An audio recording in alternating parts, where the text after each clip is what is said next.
this is how a game dies. But it doesn't die in the way you might think. The craziest part about the Titanfall brands fading into obscurity is that you probably didn't even notice it, but your brain did. And the games industry would never be the same for it. This is the story of Titanfall's tragic downfall. Before Titanfall spawned in 2014, Quake players in 1996 had figured out how to manipulate the physics parameters of player movement. This little motion you see here tricked the game engine into letting the player alternate different strafe keys, propelling the model at rapid hopping speed. But this was not an intended mechanic, this was a discovered mechanic. In 1998, Star Siege Tribes would add an intended jetpacking and sliding mechanic to the FPS world, and in 1999, Unreal Tournament added dodge jumping and wall dodging. When the only mechanics available to you at the time were move, aim, and left click, just subtle changes like these were a big deal. After all, we just now started using 3D environments. What concerned most people wasn't the mechanics, it was immersion. Bunny hopping makes for great gameplay, but it's super unintuitive for the average person and just looks kind of weird in a game about police and bomber guys. Questions crossed the minds of a couple of game developers. What if we could really lean into the interactive aspect? What if we could make a movie like Saving Private Ryan feel real? 3 guys would try to answer these questions in the year 2002. Their names were Grant Collier, Jason West, and Vince Zampella, former game devs at 2015 Inc. After paying their dues, they wanted to start their own company, and they called it Infinity Ward. These guys had already cut their teeth on the World War II FPS genre while working for their previous employer. They developed Medal of Honor Allied Assault. It was noteworthy for depicting the Normandy beach landings, and it would start a motif in subsequent World War II games, but Call of Duty was a bit different. There were more character models in the spaces themselves, making the environments feel more realistic and immersive. It had multiple perspectives too, American, British, and Soviet. However, by 2007, World War II games were losing appeal. Infinity Ward kicked it into high gear with Call of Duty 4 Modern Warfare. It quickly became a top first-person shooter, its release coinciding with the zenith of the Allied deployments in Iraq, reflecting current events with action movie immersive flair. Instead of reloading an STG-44, it was reloading the banana mag on an AK-47, which the animators didn't forget about, but we're not there quite yet. Before we could put an AK-47 in space, we had to figure out how to get to space. And in 2008, somebody had the idea to do that by wall running. This game is called Mirror's Edge, developed by DICE. It was a first-person game with no particularly strong shooting mechanics, but that wasn't the point. Mirror's Edge was designed completely around its movement. It places a big emphasis on consistent motion and the ability to chain acrobatic behaviors together. But it also has an immersive levity to it all, because it felt real.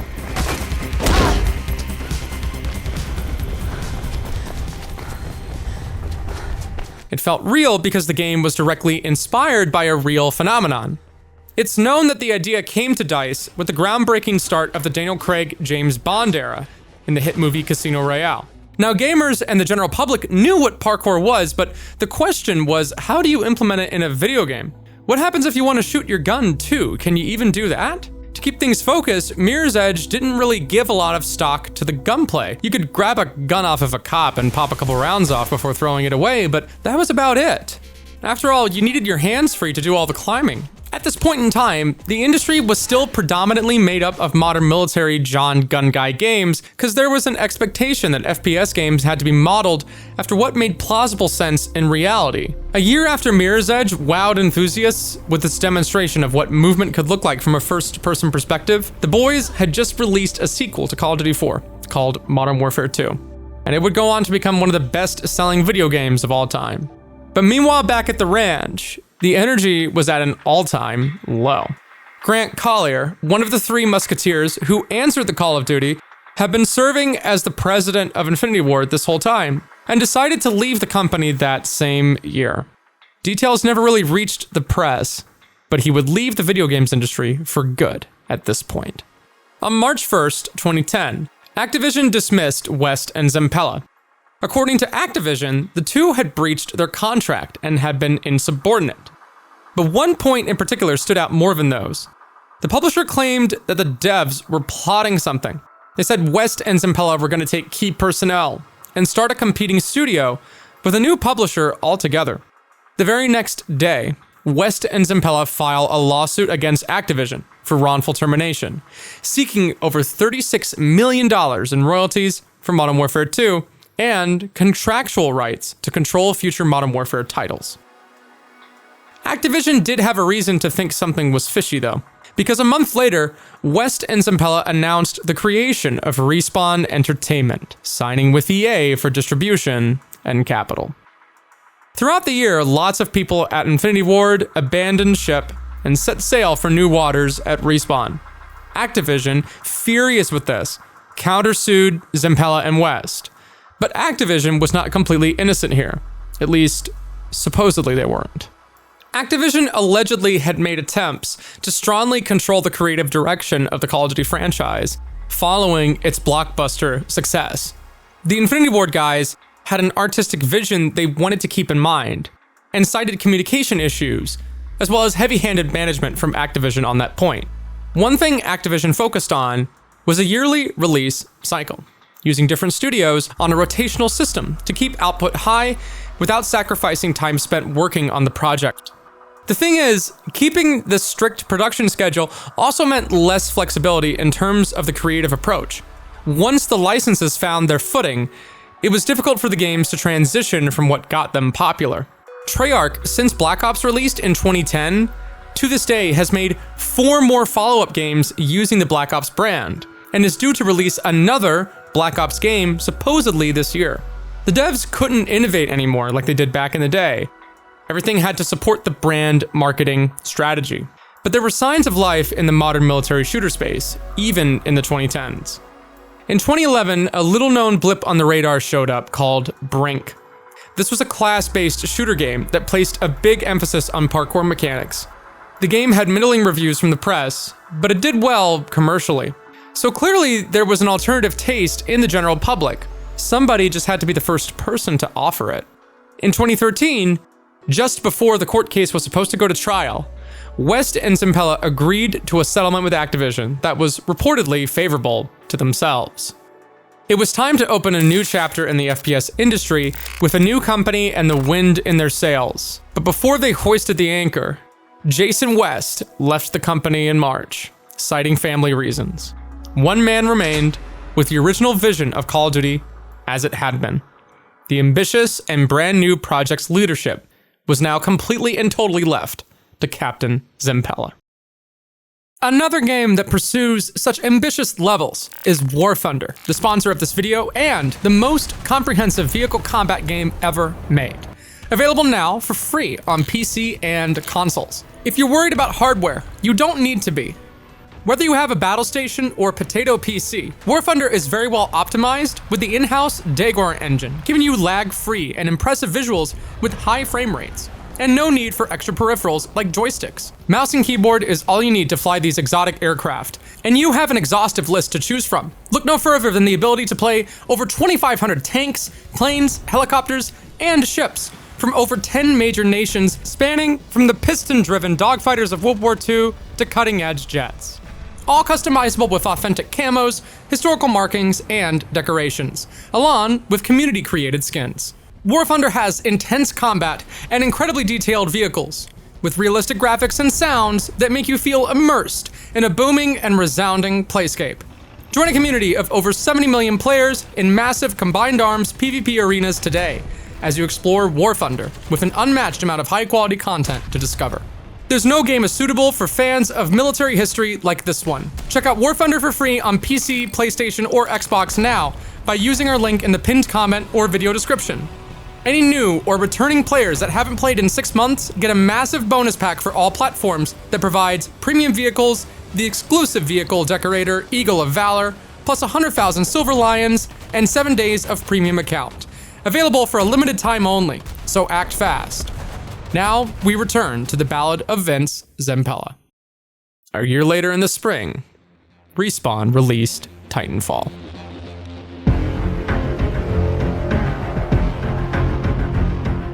There weren't a lot of games like Titanfall when it came out.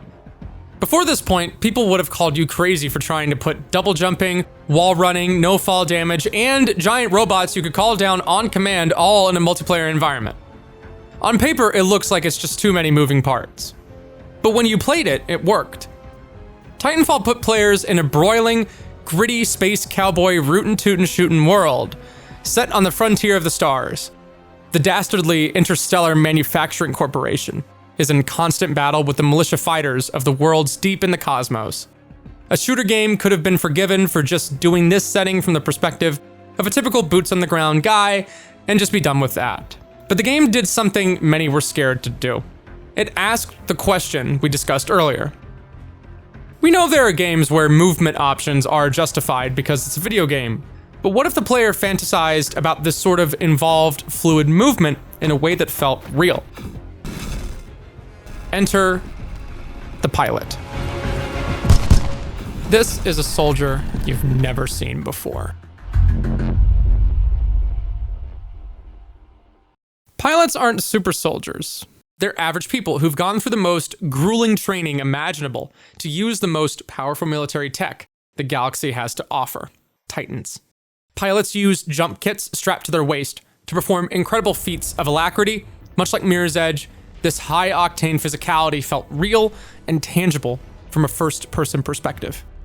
The main idea was that if you wanted to keep moving and shooting, you could.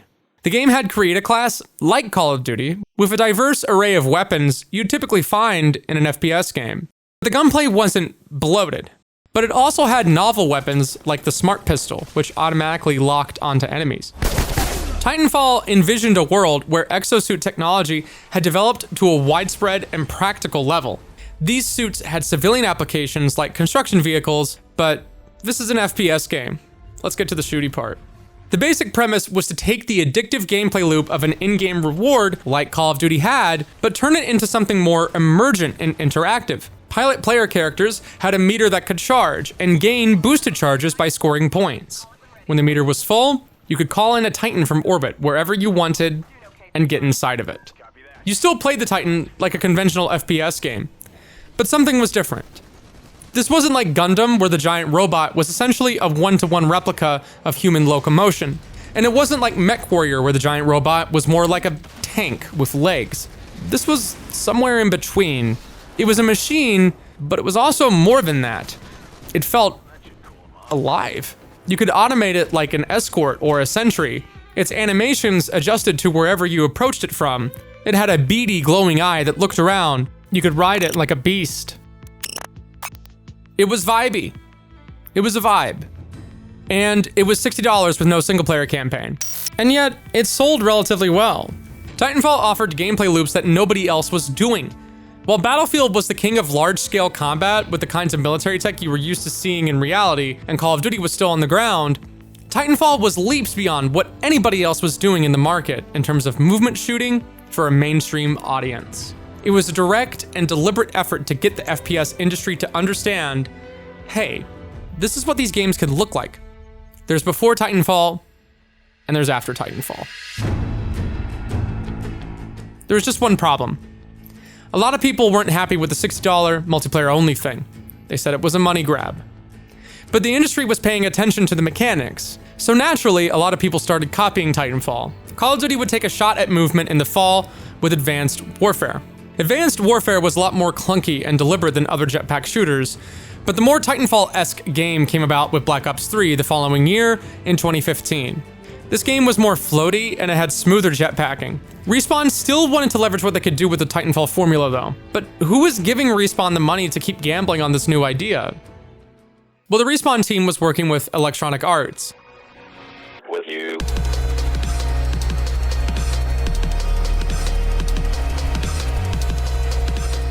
EA had been labeled by The Consumerist, a publication owned by Consumer Reports, as the worst company in America in 2012 and in 2013. Back to back, twice in a row. Electronic Arts has a long and documented reputation of buying companies and canning them when their resources are depleted. And while Respawn was doing great with Titanfall now, just a year prior, 4 different companies under the EA flag have been shut down. And that was just in 2013. In 2014, they shut down a fifth one. Some of these companies have more niche followings, but some of them, way back in the day, included Pandemic Studios, famous for their work on the Star Wars Battlefront games. They were bought by EA in 2007 and were shut down 2 years later, shuttering 228 jobs. Right before Black Box Entertainment, the team responsible for the Need for Speed series, was shut down, EA stated they were moving towards high-growth digital formats, including online, social gaming, and free-to-play. Activision was a sleazy company, but EA was just downright evil. It seemed like Respawn was working in a viper's nest. How could they ensure their own safety? Vince realized that something needed to be done for the sequel to stand out. And to do that, he broke out Old Reliable, one that was even better than the Call of Duty ones. The trick here was to leverage the game design. So the dev team had brainstorming sessions about what the missions, what the levels, the play spaces looked like before they worked on the story. Titanfall 2 would release in 2016 with one of the most critically acclaimed single-player campaigns of all time. This game was responsible for fleshing out specifics of the Titanfall universe in a way that the previous game had not. A daring adventure on a strange world filled with exotic alien creatures, and a battle for technology and resources at the brink of known science. The story was told from the perspective of an everyman, one Jack Cooper, an infantryman who inherits a powerful titan of his own after a brave captain valiantly fights to a bitter fate. I am BT-7274, a Vanguard-class Titan of the Militia SRS, Marauder Corps. You may call me BT. BT. Got it.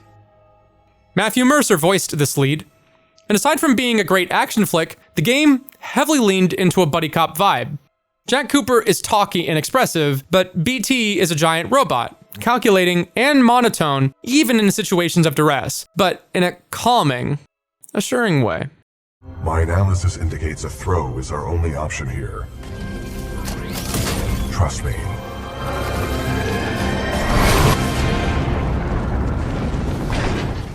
Titanfall 2 also had a lot of fun with the sci-fi setting by incorporating surreal level designs.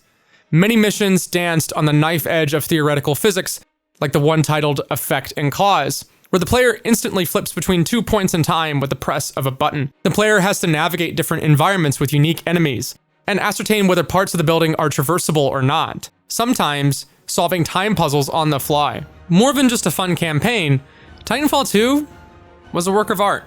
It was a novel step in the right direction for FPS game design, both in terms of single-player and multiplayer. It pushed the boundaries and forced the hand of the industry to consider where it stood. But there was just one problem. The game was released in the fall, right in between Call of Duty and Battlefield's release dates.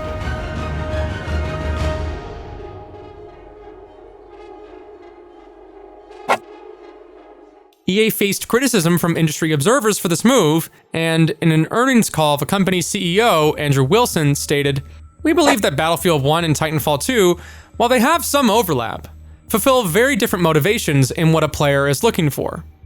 Surely, EA knew exactly what kind of audience Titanfall could reach at this point. They had data to track from a previous release, and it did pretty well, all things considered, releasing in the spring with no single player. So was it that players had different motivations, or did EA have different motivations?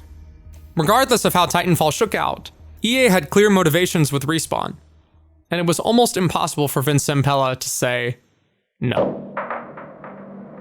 In November 2017, about a year after the release of the game, EA acquired Respawn for $150 million, plus hundreds of millions of dollars in other cash incentives. Yeah, making a smash hit project like Titanfall is one thing, but at a certain point, don't you get a little tired? Wouldn't you want to enjoy the money you got? Vince won. Now all he had to do was cement his financial future.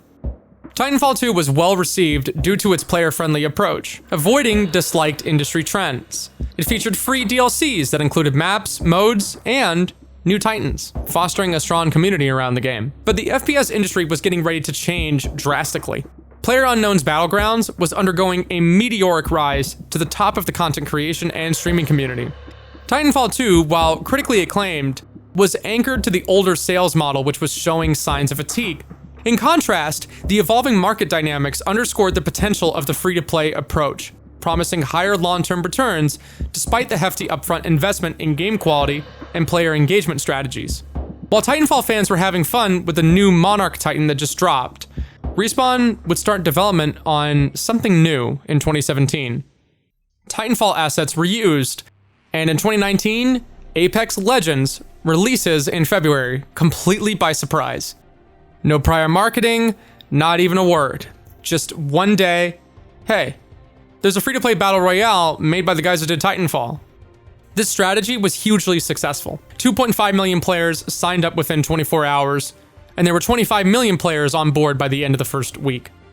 Apex took place many years after the events of Titanfall 2, with the menacing mercenary Blisk making a return in writing only, as the host of a brand new blood sport called the Apex Games.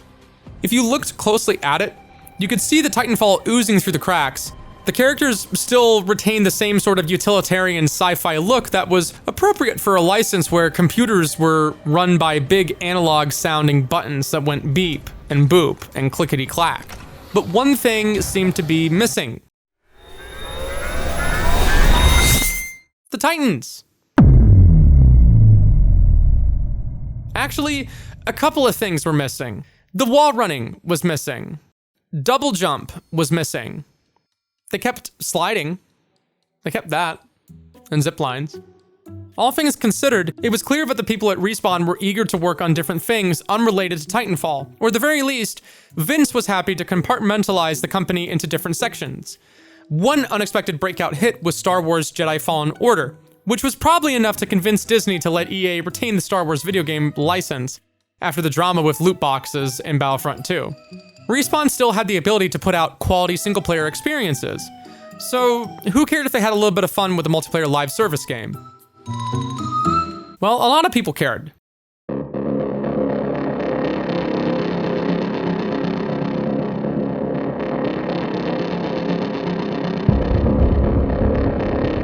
In 2019, while Apex was cooking, hackers and cheaters started to crop up in Titanfall 2 matches along with DDoS attacks on servers. Cheating was starting to hit the entire FPS scene in general at this point, but nobody could have predicted how bad it would get.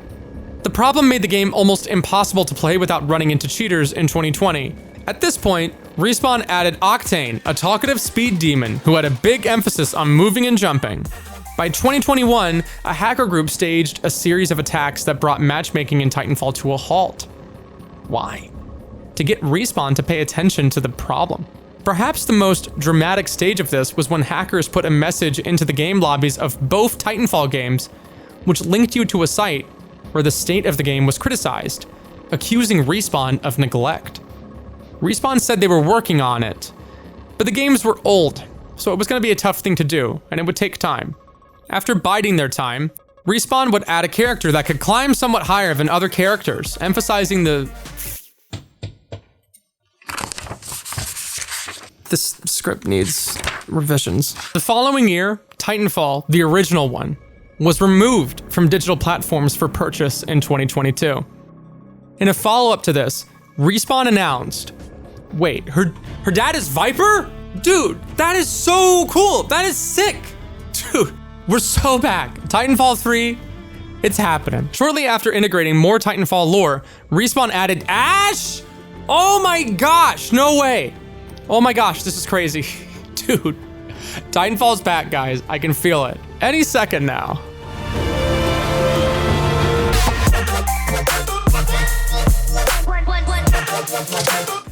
What's happening? Guys? Hey, is anyone...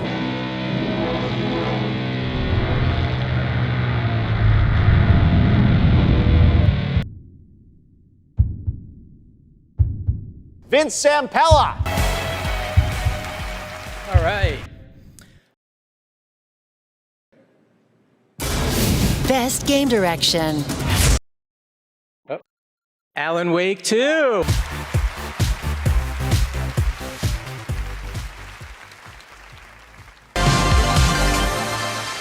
Titanfall will probably go down in history as one of the most public, noticeable, documented, and obvious examples of ghosting an audience.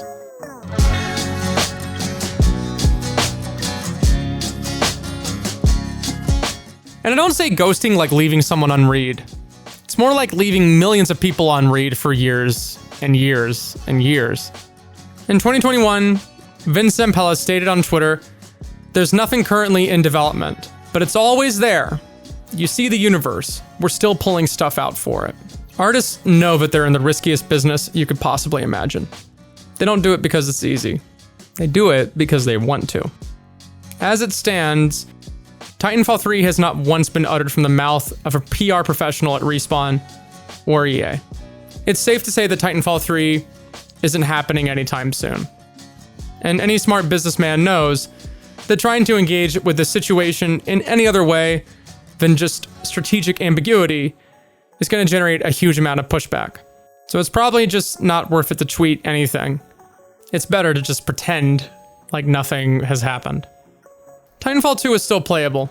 The skill ceiling is so high that it maintains a passionate and involved community that Respawn made. Whether Respawn likes it or not, they made something people love. And the license obviously had enough room to breathe and become Apex Legends. But does that mean it has to die? What if Titanfall 3 didn't make as much money? Would it be okay? Would that be allowed? Vince Zampella has had a tremendously successful run. FPS games wouldn't be the same without him.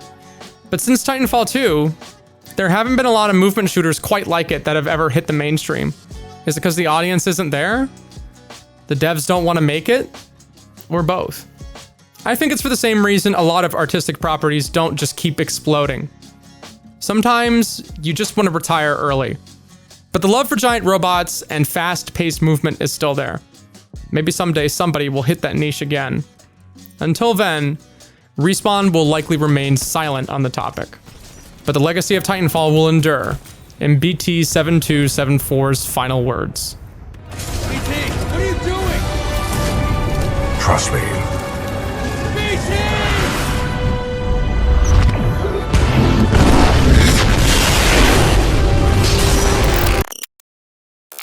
We once again want to thank War Thunder for sponsoring this video.